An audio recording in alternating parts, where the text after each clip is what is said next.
요한일서 1장 5절부터 2장 3절 말씀입니다. 요한일서 1장 5절부터 2장 3절까지의 말씀입니다. 저는 이제 요한일서 이제 1장 1절 말씀부터 지금 4번에 걸쳐서 이 빛 가운데 행하는 자들이라는 주제로 좀 말씀을 드리고 있습니다. 제가 이 말씀을 좀 공부해 봐야겠다 라고 생각할 때 마음속에 가지고 있었던 질문이 하나가 있었습니다. 그리고 제가 이 시리즈를 처음에 시작할 때 성도님들에게 던졌던 질문이기도 합니다. 그 질문이 뭐냐 하면 믿는 자들은 구원받은 사람들은 그들 삶에 있어서 죄의 문제를 어떻게 봐야 하는가라는 질문이었습니다. 믿는 사람들은 그 삶에 있는 그 죄의 문제를 어떻게 보고 그것을 어떻게 받아들이고 어떻게 그것에 반응해야 하는가, 그것이 제가 가지고 있었던 질문이었습니다. 구원받은 사람에 대해서 우리는 의인이라고 말합니다. 의롭게 된 사람이라고 말을 합니다. 그리고 성도라고도 말합니다. 성도, 거룩하게 된 사람들이라는 말입니다. 그리고 죄에서 벗어났다라고 말합니다. 더 이상 죄의 지배 아래 있지 않다라고 말합니다. 그런데 그러한 것들을 가만히 생각해 보면 굉장히 감사가 되고 하긴 하는데, 또 내 삶을 가만히 들여다보면 여전히 내 삶 속에 그러한 죄의 문제가 여전히 있는 것을 보게 됩니다. 그럼 이 죄의 문제를 어떻게 봐야 될까요? 그 부분에 대해서는 사실 우리가 이 구원이라는 것을 어떻게 보느냐에 따라서 그 대답이 조금 달라질 수 있습니다. 이 구원을 여러분들이 무엇이라고 생각하느냐에 따라서 그 대답이 조금 달라질 수 있습니다. 만약에 여러분들이 구원을 단지 죽어서 좋은 곳으로 갈 수 있게 된 것, 그러니까 죽어서 천국 가는 것, 단지 그것으로만 생각을 한다면 우리 삶에 있는 지금 죄의 문제는 사실 그렇게 큰 문제는 아닙니다. 왜냐하면 이미 의로워졌고 이미 하늘나라에 갈 수 있게 되었기 때문입니다. 만약에 구원이 단지 우리가 죽어서 좋은 곳에 갈 수 있게 된 것이라고만 생각하시면 그렇습니다. 그런데 우리가 만약에 이 구원을 하나님과의 관계가 회복된 것, 하나님과의 그 멀어졌던, 끊어졌던 관계가 다시 회복된 것으로 생각을 한다면 사실 이 죄의 문제는 굉장히 큰 문제가 됩니다. 이 하나님과의 관계가 회복된 것이 사도 요한이 요한 1서 말씀을 통해서 우리들에게 계속해서 강조하는 부분입니다. 3절 말씀에 보시면 우리가 보고 들은 바를 너희에게도 전함은, 그러니까 이 사도 요한이 예수님을 통해서 예수님을 보고 예수님께서 하신 모든 일들을 보았습니다. 그리고 그 예수님을 전해 주었습니다. 그렇게 했었던 목적에 대해서 이렇게 말합니다. 너희로 우리와 사귐이 있게 하려 함이니 우리의 사귐은 아버지와 그의 아들 예수 그리스도와 더불어 누림이라. 이 하나님과의 관계, 하나님과의 사귐에 대해서 말합니다. 그래서 5절 말씀부터 이제 사도 요한이 하는 말이 하나님은 빛이십니다. 하나님은 빛이십니다. 하나님은 거룩하십니다. 진리이십니다. 생명이십니다. 그런데 그 하나님과 사귐이 있다라고 말하면서 그 하나님의 모습을 드러내지 않는, 하나님의 속성과는 전혀 다른 모습을 드러내는 것은 하나님과 사귐이 없는 거다라고 말합니다. 하나님은 빛이시고 그렇기 때문에 이 하나님과 사귐이 있는 사람들은 빛 가운데 행한다라는 것이 사도 요한이 이 지금까지의 말씀을 통해서 우리들에게 계속해서 가르쳐준 교훈입니다. 그것이 진리입니다. 하나님은 빛이시고 하나님과 사귐이 있는 사람은 그 빛 가운데 행합니다. 그 말에 대해서 우리가 충분히 오해할 수 있습니다. 뭐냐 하면 그러면은 우리는 이제 전혀 죄가 없는 삶을 산다는 말이냐, 혹은 전혀 죄가 없는 삶이 되어야지만 그것이 구원받은 사람이라는 거냐라고 말할 수 있습니다. 아니면요, 그 말이 만약에 사도 요한이 한 말이 사실이라면 그럼 우리 삶에 죄는 있는데, 내가 죄가 있는 것을 보는데, 그러면 이 죄는 진짜가 아닌가 보다, 이 죄는 실제 하는 것이 아닌가 보다라고 그 죄가 실제로는 보이지만 그것이 아니다라고 말할 수 있을 것입니다. 그게 아니면요 또 뭐라고도 말할 수 있냐면 내 삶에 그런 죄의 모습들이 보이긴 하지만 그것은 내가 하는 건 아니다라고 말할 수도 있습니다. 제가 드렸던 이 여러 가지 말들이요 사실은 그 당시에 이 교회에 들어왔던 이단적인 사상이 죄에 대해서 가르쳤던 부분입니다. 우리는 더 이상 죄를 짓지 않는다. 내가 내 삶에 죄처럼 보이는 것이 있지만 그것은 실제로 죄가 아니다. 내가 하는 것이 아니라 내 속에 있는 죄성이 하는 거다라고 그렇게 말을 했었습니다. 정말로 그럴까요? 정말로 이제 빛 가운데 행한다라는 것은 그러한 삶을 말할까요? 사도 요한은 그렇지 않다라고 말씀합니다. 그래서 오늘 이제 빛 가운데 행하는 자들 세 번째 시간인데요. 그러한 오해에 대한 이 사도 요한의 설명을 함께 보기를 원합니다. 한마디로 간단하게 말씀드리면 죄 없는 삶이 아니라 죄에 민감한 삶입니다. 빛 가운데 행한다라는 것은 우리가 죄가 전혀 없는 삶을 살 수 있게 됐다라는 것이 아니라 죄에 더 민감하게 반응하는 삶을 산다라는 것입니다. 먼저 말씀을 읽겠습니다. 5절 말씀부터 2장 3절까지 읽겠습니다. 우리가 그에게서 듣고 너희에게 전하는 소식은 이것이니 곧 하나님은 빛이시라. 그에게는 어둠이 조금도 없으시다는 것이라. 만일 우리가 하나님과 사귐이 있다 하고 어둠에 행하면 거짓말을 하고 진리를 행하지 아니함이거니와 그가 빛 가운데 계신 것 같이 우리도 빛 가운데 행하면 우리가 서로 사귐이 있고 그 아들 예수의 피가 우리를 모든 죄에서 깨끗하게 하실 것이요. 만일 우리가 죄가 없다고 말하면 스스로 속이고 또 진리가 우리 속에 있지 아니할 것이요. 만일 우리가 우리 죄를 자백하면 그는 미쁘시고 의로우사 우리 죄를 사하시며 우리를 모든 불의에서 깨끗하게 하실 것이요. 만일 우리가 범죄하지 아니하였다 하면 하나님을 거짓말하는 이로 만드는 것이니 또한 그의 말씀이 우리 속에 있지 아니하리라. 2장 1절입니다. 나의 자녀들아, 내가 이것을 너희에게 씀은 너희로 죄를 범하지 않게 하려 함이라. 만일 누가 죄를 범하여도 아버지 앞에서 우리에게 대언자가 있으니 곧 의로우신 예수 그리스도시라. 그는 우리 죄를 위한 화목제물이니 우리만 위할 뿐 아니요 온 세상의 죄를 위하심이라. 우리가 그의 계명을 지키면 이로써 우리가 그를 아는 줄로 알 것이요.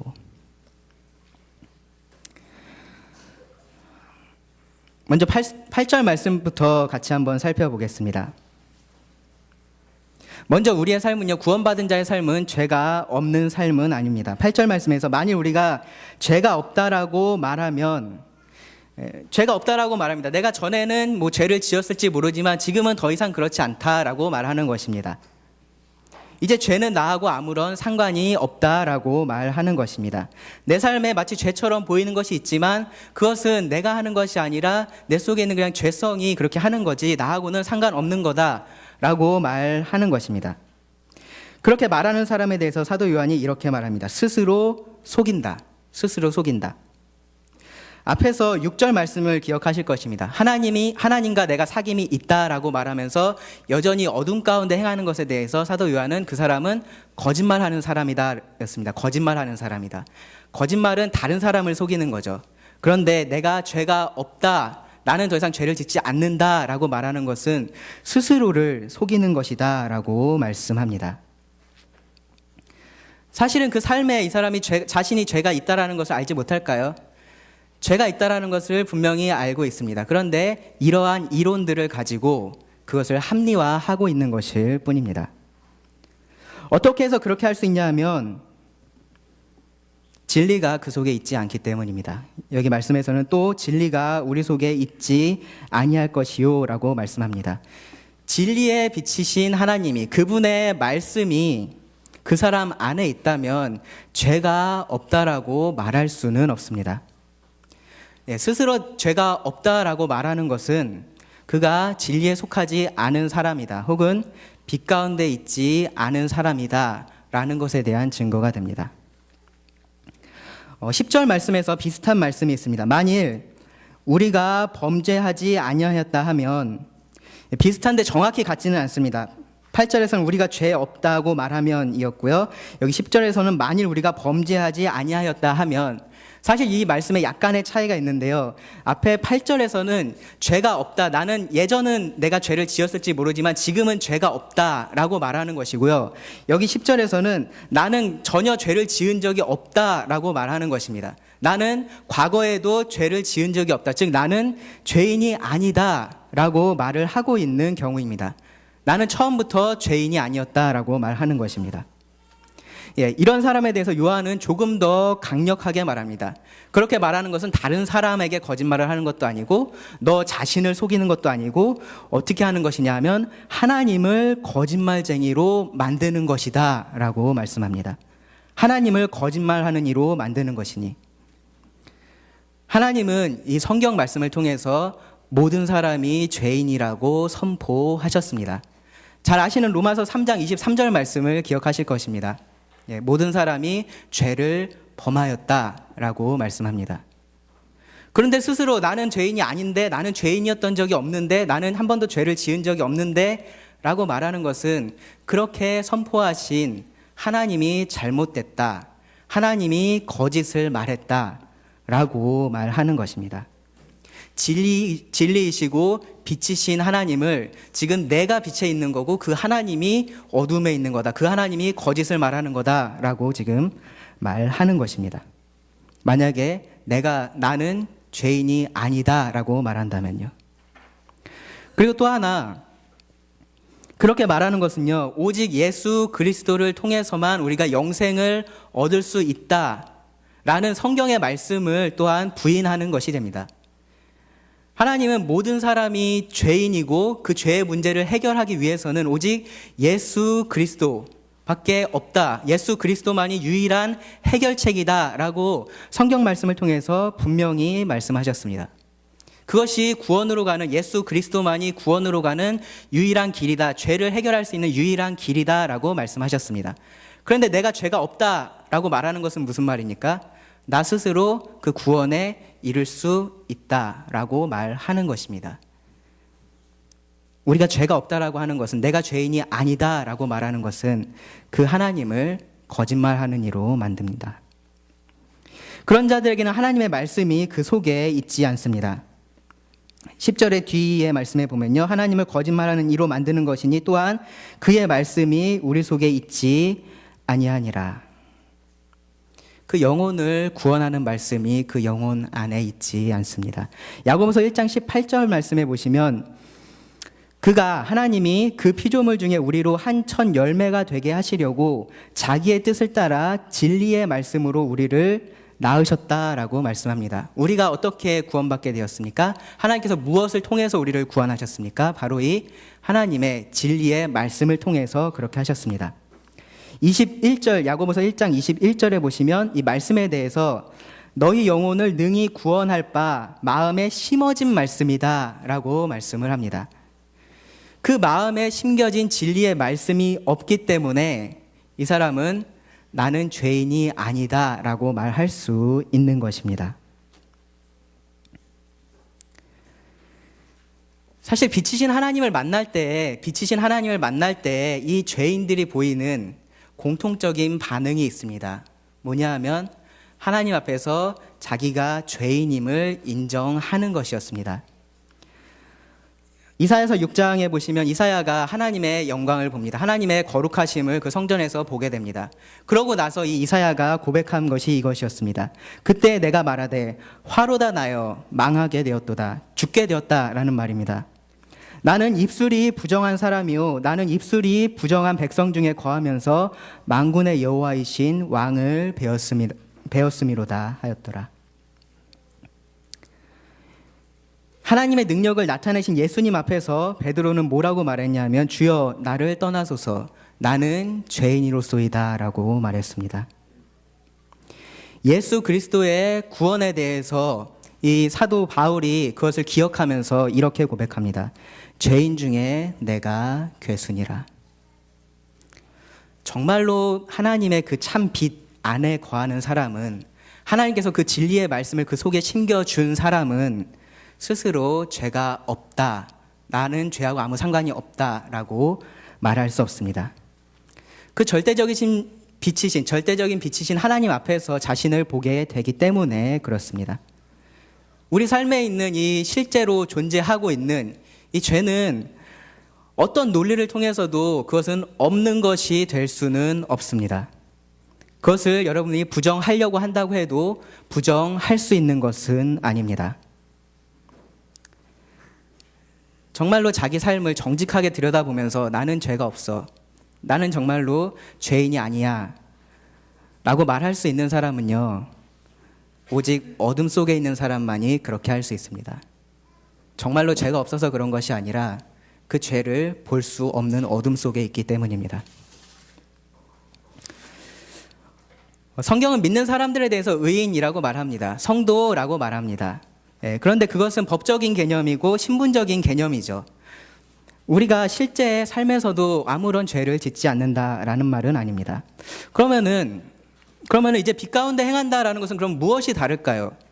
빛 가운데 있는 사람도 지금 죄를 짓는다라고 말을 하고 있는 건데, 그러면은 빛 가운데 있는 사람은 무엇이 다를까요? 뭐가 다르다라고 우리가 말할 수 있을까요? 무엇이 다르냐면 죄에 민감하게 반응한다라는 것이 다릅니다.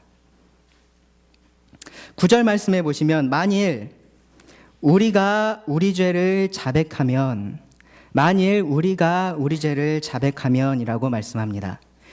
빛 가운데 행하는 사람은 이 죄가 없는 사람이 아니라 그 죄를 인정하고 그 죄를 하나님 앞에 가지고 나가서 자백을 하는 사람입니다. 자백이라는 말은 마음속에 있는 것을, 우리가 흔히 쓰는 말은 그런 말이죠. 마음속에 있는 것을 이렇게 털어놓는 것을 자백이라고 말을 합니다. 근데 성경적인 의미에서 이 자백은 원어적인 의미에서 보면요, 같은 것을 말한다라는 뜻을 갖습니다. 같은 것을 말한다.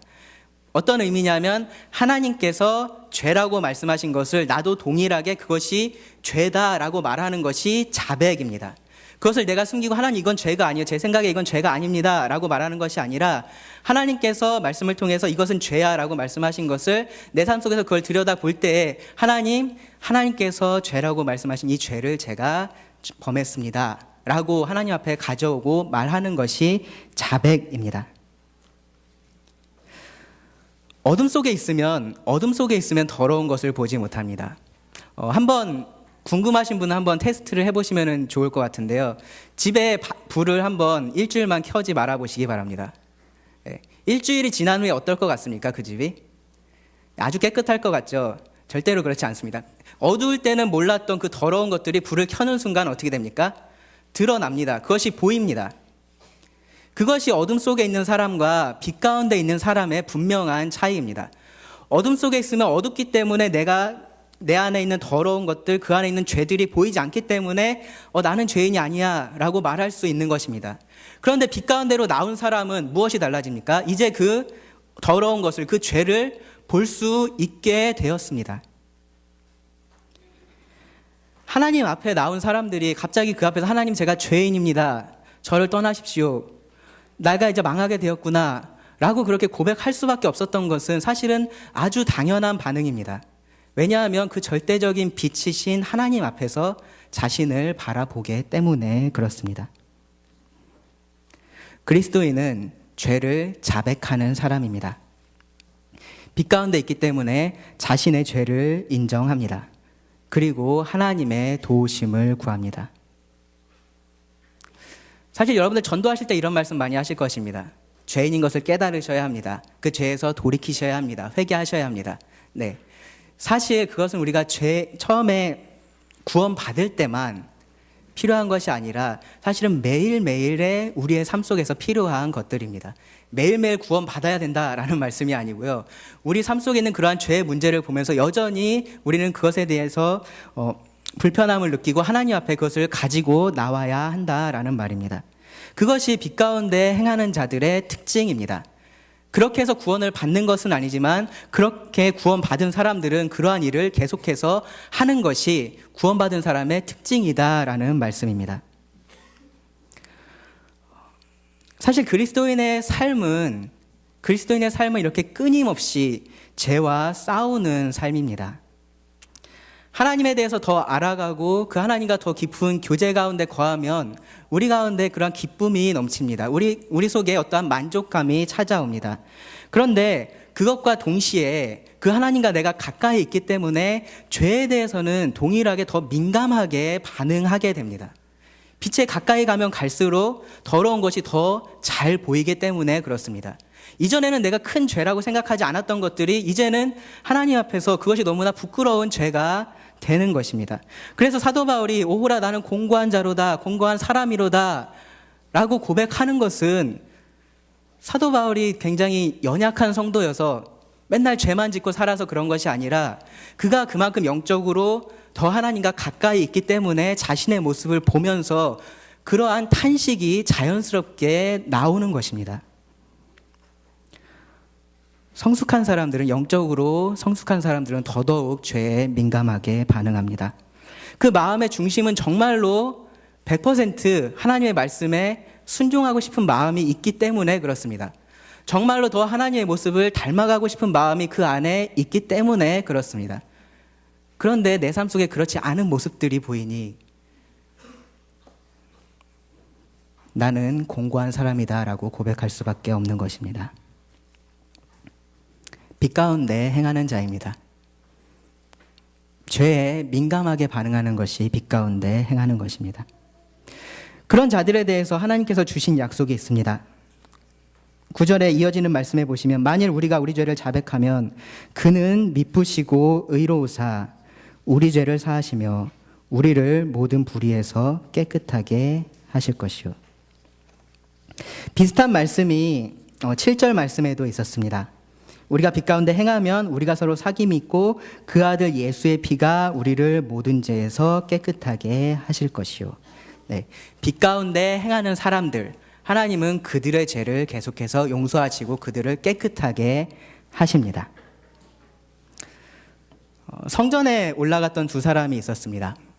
한 사람은 종교적으로 아주 훌륭한 삶을 살았던 사람이었습니다. 모든 사람들이 저 사람은 참 거룩한 사람이야, 저 사람은 참 의로운 사람이야 라고 인정했던 사람이었습니다. 그리고 다른 한 사람이 성전에 올라갔습니다. 그 사람에 대해서는 모든 사람들이 손가락질하던 사람이었습니다. 세상에 저런 죄인이 어디 있을까라고 손가락질하던 사람들이었습니다. 그 의인은, 사람들이 생각하는 그 의인은 하나님께 나가서 이렇게 기도합니다. 하나님, 저는 저 세리와 같지 않음을 감사합니다. 저는 일주일에 2번씩 금식하고 소득의 11조를 드립니다. 그렇게 기도했습니다. 한쪽 구석에서 그 사람들의 손가락질을 받던 세리가 하나님께 기도합니다. 하나님을 차마 바라보지도 못하고 가슴을 치면서 하나님께 말합니다. 하나님, 저를 불쌍히 여겨주십시오. 저는 죄인입니다. 하나님께서 누구를 의롭다라고 하셨습니까? 예, 스스로 죄인이라고 인정했던 그 세리를 하나님께서는 의롭다라고 하셨습니다. 하나님께서 의롭다라고 하는 사람은요, 스스로 의롭다라고 말하는 사람이 아닙니다. 스스로 죄인이 아니다라고 말하는 사람이 아닙니다. 하나님 앞에 자신의 죄의 문제를 가지고 나아오는 사람이 하나님께서 의롭다라고 하는 사람입니다. 그들이 진정 구원받은 자들입니다. 여기 요한은요, 이 용서하시는 하나님에 대해서 두 가지의 속성을 언급을 합니다. 첫 번째로 하나님은 미쁘시고, 두 번째로 그 하나님이 의로우시다라고 말합니다. 하나님은 미쁘시다. 학생들, 네, 어딨죠? 제 학생의 시간에 이 미쁘다라는 말 단어 의미 설명했는데 기억나요? 네. 완전히 기억할 거라고 생각합니다. 미쁘다, 신실하시다, 하나님께서 약속을 잘 지키신다라는 의미입니다. 죄에 대해서 하나님께서 어떠한 약속을 하셨습니까? 예레미야 31장 34절, 내가 그들의 악행을 사하고 다시는 그 죄를 기억하지 아니하리라. 하나님을 아는 자들에 대해서 하나님께서 그렇게 하시겠다라고 약속하셨습니다. 그리고 그 약속을 하나님은 신실히 지키십니다. 하나님이 의로우시다라고 말씀합니다. 의로우시다. 저는 이 말씀을 가만히 묵상해 보면서 정말로 큰 감사가 됐었는데요. 하나님은 의로우시다. 하나님의 의로우심에 대해서 특별히 구약 성경에서 말할 때는 그것이 항상 뭐하고 연관이 되어 있냐 하면 심판하고 연관이 되어 있습니다. 심판. 하나님은 의로우시기 때문에 그 죄를 심판하십니다. 그 의에 대해서 의롭게 심판하십니다. 그래서 그 시편 기자가 항상 주의 의로움을 나타내 주십시오. 주의 공의로움을 좀 보여주십시오라고 기도를 합니다. 그러한 어떤 공정하지 않은 상황 속에서 무언가가 바로 잡히기를, 하나님의 심판이 나타나기를 구하는 그러한 기도들입니다. 그렇기 때문에 이 의로우신 하나님을 생각할 때 죄인은요, 어떨까요? 항상 두려워할 수밖에 없었습니다. 그 하나님 앞에서 피하고 싶은 마음이 들 수밖에 없었습니다. 그런데 여기서 이 용서하시는 하나님에 대해서 사도 요한이 그분이 의로우시다라는 말씀을 합니다. 의로우시다. 하나님은 의로우셔서 그 죄를 그냥 없는 셈 치자라고 하지 않으셨습니다. 그 죄의 문제를 해결하셨습니다. 예수 그리스도를 통해서 그렇게 하셨습니다. 로마서 3장 24절부터 26절 말씀 제가 읽어드리겠습니다. 그러므로 그리스도 예수 안에 있는 속량으로 말미암아 하나님의 은혜로 값없이 의롭다 하심을 얻은 자 되었느니라. 이 예수를 하나님이 그의 피로써 믿음으로 말미암는 화목 제물로 세우셨으니 이는 하나님께서 길이 참으시는 중에 전에 지은 죄를 관가하심으로 자기의 의로우심을 나타내려 하심이니 곧 이때에 자기의 의로우심을 나타내사 자기도 의로우시며 또한 예수 믿는 자를 의롭다 하려 하심이라. 하나님께서 의로우신 분이시기 때문에 이미 해결된 이 죄의 문제를 가지고 다시 문제 삼지 않으신다라는 것입니다. 만약에 하나님이 의로우신 분이 아니시라면 내가 이미 예전에 용서했는데 너네 왜 또 계속 죄 지는 거야? 라고 말하실 수 있을 것이었습니다. 그런데 하나님은 의로우셔서 이미 해결된 문제를 가지고 와서 다시 말하지 않으신다라는 말씀입니다.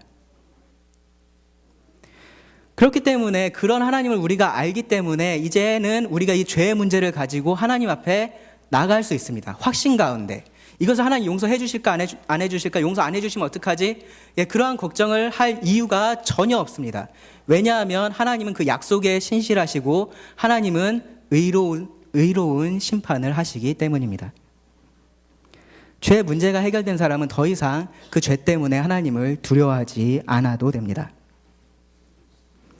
빛 가운데 행하는 사람은 죄가 없다라고 말하는 사람이 아닙니다.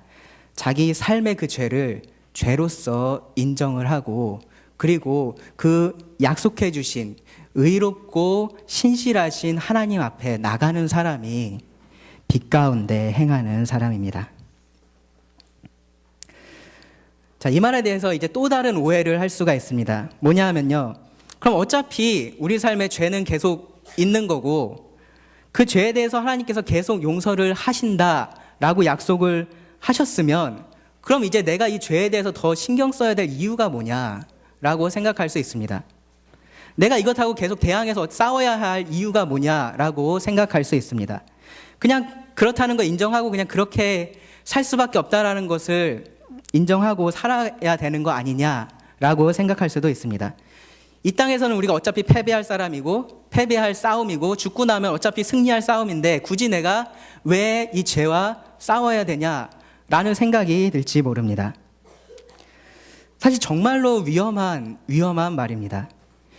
이 말은요, 이 그리스도의 십자가와 그 하나님의 은혜를 정말로 아무것도 아닌 것으로 만들어버리는 말이기 때문입니다. 그래서 요한은요, 이런 논리에 대해서 즉각적으로 배격을 합니다. 2장에 보시면 이제 1절에서 나의 자녀들아, 요한이 나이가 많았기 때문에 나의 자녀들아 라고 아마 말을 했을 것입니다. 제가 여러분들에게 나의 자녀들아 라고 말하는 것은 아닙니다. 나의 자녀들아, 내가 이것을 너희에게 쓰면 너희로 죄를 범하지 않게 하려 함이라.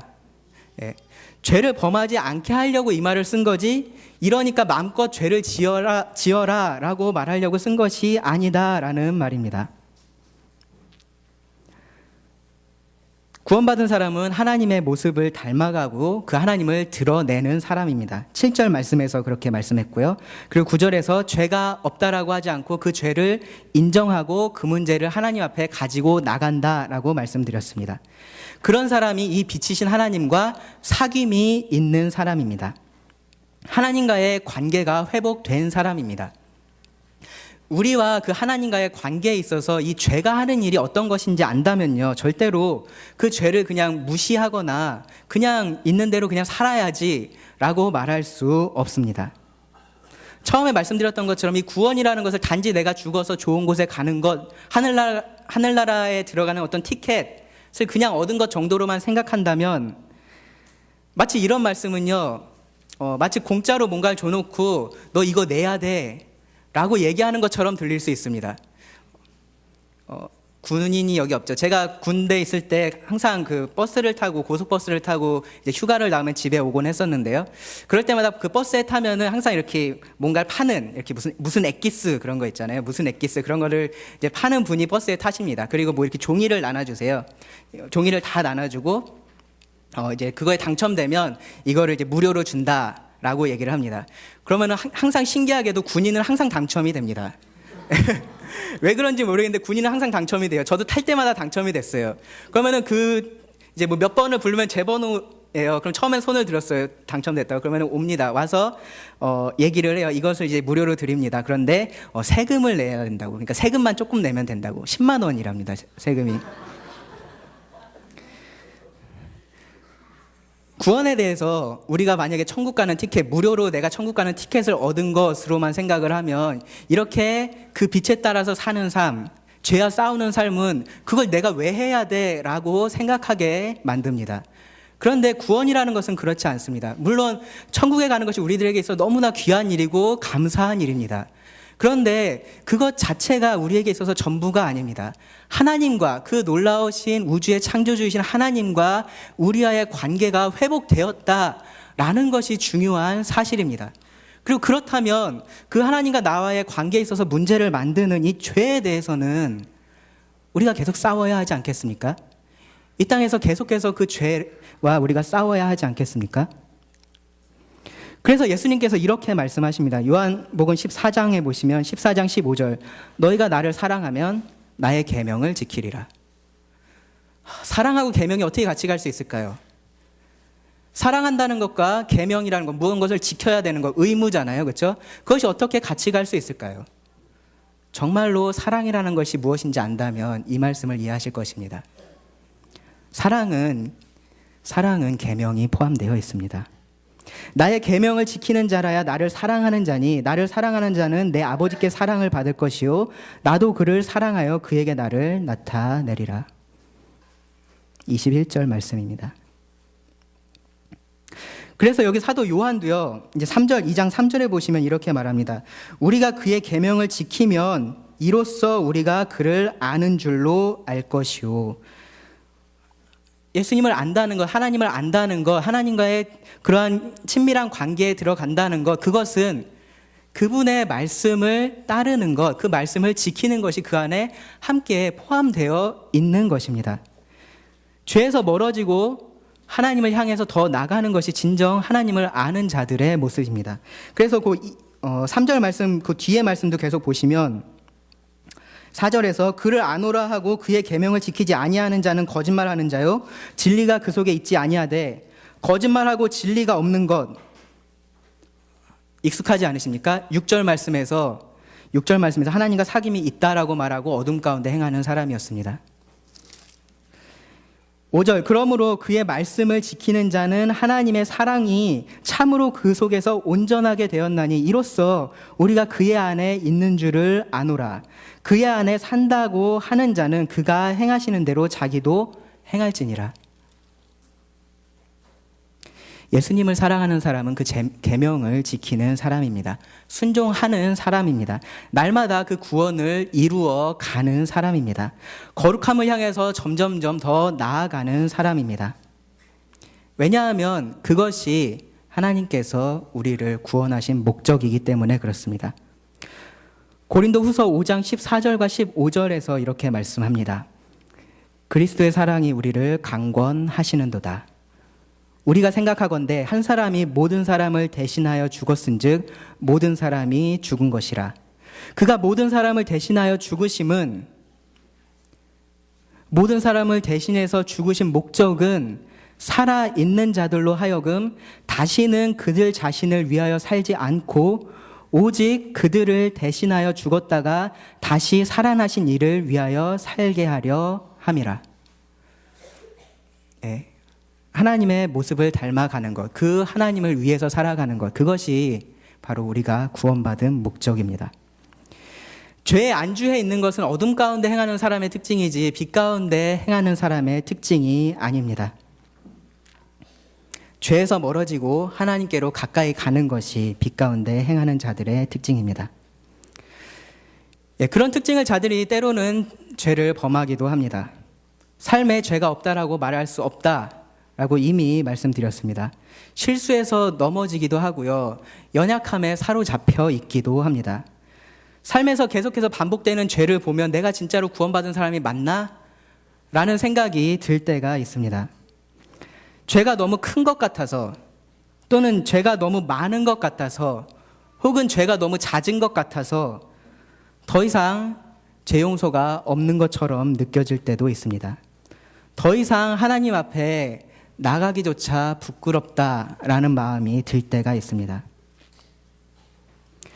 그런 마음이 우리들에게 있을 때 옆에서 사탄이 뭐라고 하는지 아십니까?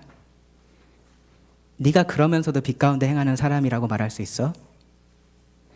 어떻게 네가 그러면서 그리스도인이라고 말할 수 있어? 하나님이 너 같은 사람 용서하실까? 예수님이 너 같은 사람을 위해서 죽었을 것 같아? 너도 염치가 있으면 그냥 살아. 여러분에게 사탄이 그렇게 말합니다. 하지만 하나님이 이 사도 요한을 통해서 우리들에게 주는 말씀을 보시기 바랍니다. 2장 1절입니다. 나의 자녀들아, 내가 이것을 너희에게 씀은 너희로 죄를 범하지 않게 하려 함이라. 만일 누가 죄를 범하여도 아버지 앞에서 우리에게 대언자가 있으니 곧 의로우신 예수 그리스도시라. 나도 나를 정말로 이해 못하겠고, 정말로 하도 많이 이 죄 때문에 하나님 앞에 나가서 자백을 해서 이제 더 이상 내가 이 문제를 또 갖고 나가도 되나? 라는 생각이 들 때에, 그냥 탄식만 나올 그때에도 언제나 하나님 앞에서 우리를 위해서 말씀해 주시는 대언자가 계십니다. 이 대언자는 옆에서 돕는 사람을 말합니다. 옆에서 돕는 사람. 법정에서 옆에서 누가 도와줍니까? 변호사들이 도와주죠. 변호사들이 나를 대신해서 잘 말해줍니다. 하나님 앞에서 우리를 돕는 분이 계십니다. 곧 의로우신 예수 그리스도십니다.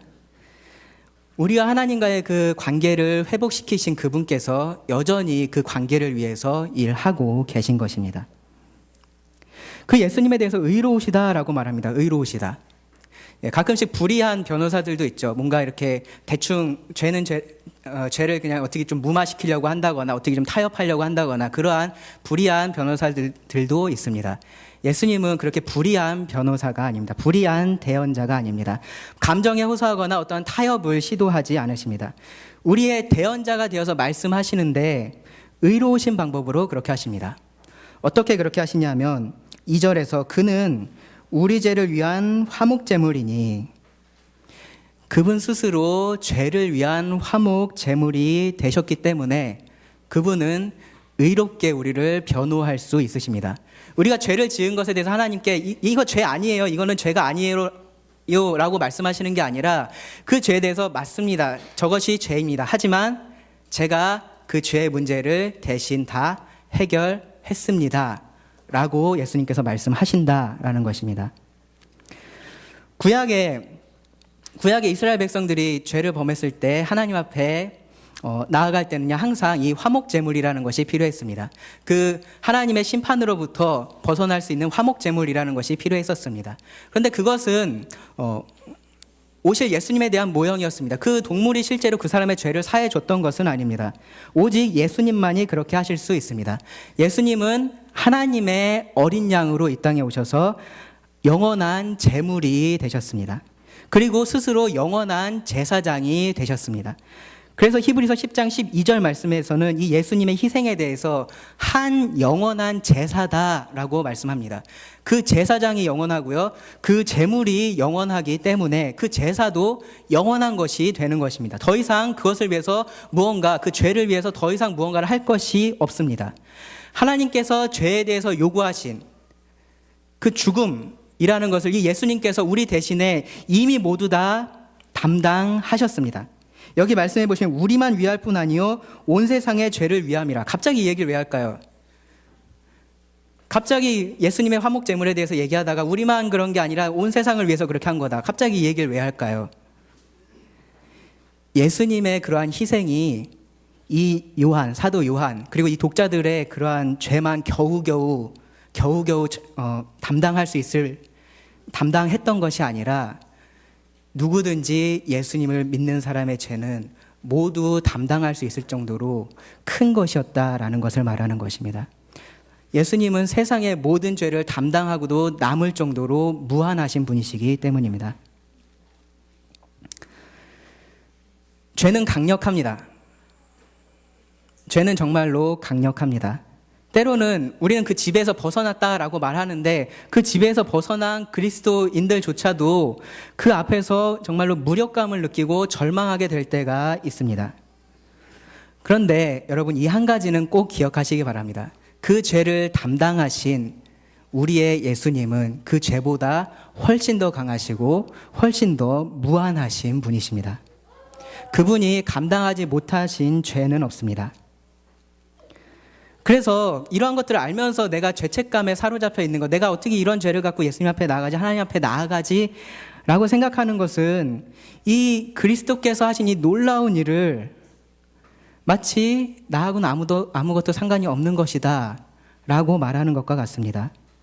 혹은 이 의로우신 하나님보다, 의로우신 하나님, 의로우신 예수님, 그분들께서 모두 해결하신 이 죄의 문제를 내가 그 하나님보다 더 높은 기준을 가지고 있는 거예요. 하나님께서 다 됐다라고 얘기했는데 나는 안 된다라고 말하는 거잖아요. 내가 더 높은 기준을 가지고 있는 것입니다. 만약에 여러분이 가지고 있는 죄가 너무 커서 혹은 너무 많아서 하나님 앞에 가지고 갈 수 없다라고 말하는 것은요, 죄책감에 사로잡혀 있는 것은 절대로 겸손이 아닙니다. 하나님 앞에 나오시기 바랍니다. 이제 이 4시간에 걸쳤던 제가 이 설교 시리즈를 정리하려고 합니다. 제가 처음에 던졌던 질문이 이것이었습니다. 믿는 자는 그 삶에 존재하는 죄를 어떻게 설명할 수 있을까? 어떻게 이해할 수 있을까? 어떻게 반응해야 할까? 믿는 자의 삶에도 분명히 죄는 존재합니다. 우리가 이 육신을 가지고 이 땅에서 사는 한 그것으로부터 우리가 벗어날 수는 없습니다. 완전한 하나님처럼 우리가 완전한 삶을 살지는 못합니다. 그런데 그렇다고 해서 이 죄의 문제를 결코 가볍게 보거나 혹은 있는 것을 없는 것으로 말하거나 혹은 그 자책에, 그 죄에 지나치게 빠져서 그 안에 죄책감에 빠져 있을 필요는 없습니다. 그것은 사탄이 원하는 것이지 하나님께서 원하시는 것이 아닙니다. 하나님의 용서를 마치 면죄부를 받은 것처럼 생각하지 마시기 바랍니다. 하나님께서 용서해 주시니까 이제 마음껏 죄 지으면서 살 수 있다는 거네 라고 생각하지 마시기 바랍니다. 반대로 죄책감에 빠져서 허우적대지도 마시기 바랍니다. 하나님께서 원하시는 모습이 아닙니다. 죄에 민감하게 반응하십시오. 우리 삶의 죄를 바라보고 그 죄를 죄라고 말씀하시기 바랍니다. 그리고 용서하시는 하나님 앞에 그 죄를 가지고 나가시기 바랍니다. 이 싸움은 우리가 평생 싸워야 할 싸움입니다. 그런데 우리만 싸우는 싸움은 아닙니다. 여러분들 주위를 둘러보시면 여전히 그 죄와 싸우고 있는 수많은 동일한 하나님의 자녀들이 있습니다. 빛 가운데 있으면서 그들의 죄 문제를 바라보고 그것과 치열하게 싸우고 있는 여러분의 동역자들이 있습니다. 그리고 그들에게 하나님께서 함께 하고 계십니다.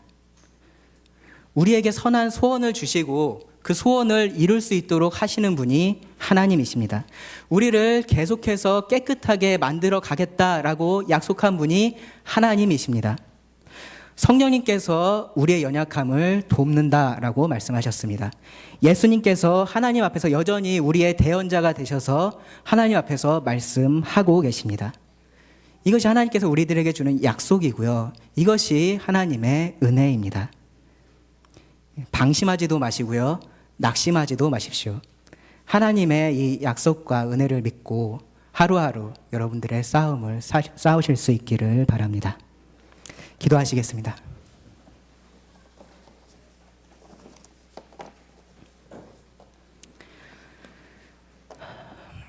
주님 감사합니다.